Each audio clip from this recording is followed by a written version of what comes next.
সহজ করে আপনাদেরকে বুঝাই। যেমন ধরুন, একটা পরিবারের ৩ জন সদস্য, স্বামী, স্ত্রী আর সন্তান। তাদের সকালবেলার ব্রেকফাস্টে স্বামীর ৩টা রুটি লাগে, স্ত্রীর 2টা লাগে, আর সন্তানের 1টা রুটি লাগে। এখন আমি যদি সমান সমান করে আদল করতে চাই, সবাইকে যদি 3টা করে রুটি দেই, তাহলে স্বামী বেচারার জন্য ঠিক আছে, কিন্তু স্ত্রীর জন্য একটা বেশি হয়ে যায়। আর সন্তানের জন্য কয়টা বেশি হয়? আচ্ছা, 2টা করে যদি সবাই দেয় সমান সমান নীতিতে, তাহলে স্ত্রীর জন্য, স্ত্রী বেচারির জন্য ঠিক আছে, কিন্তু স্বামীর কয়টা কম পড়ে? আর সন্তানের বেশি হয়ে যায় কয়টা?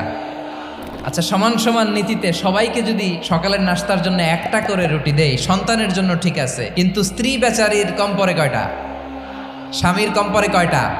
2টা। আর আমি যদি স্বামীকে দেই 3টা, স্ত্রীকে দেই 2টা, আর সন্তানকে দেই 1টা, তাহলে কারো অপচয় হবে না? যেখানে যার যতটুকু দরকার তাকে সেখানে ঠিক ততটুকু দিয়ে দেওয়ার নামই হচ্ছে আদল। আমরা বুঝতে পারলাম আল আদ শব্দের মানে হচ্ছে ইনসাফ বা সুবিচার বা ন্যায় বিচার।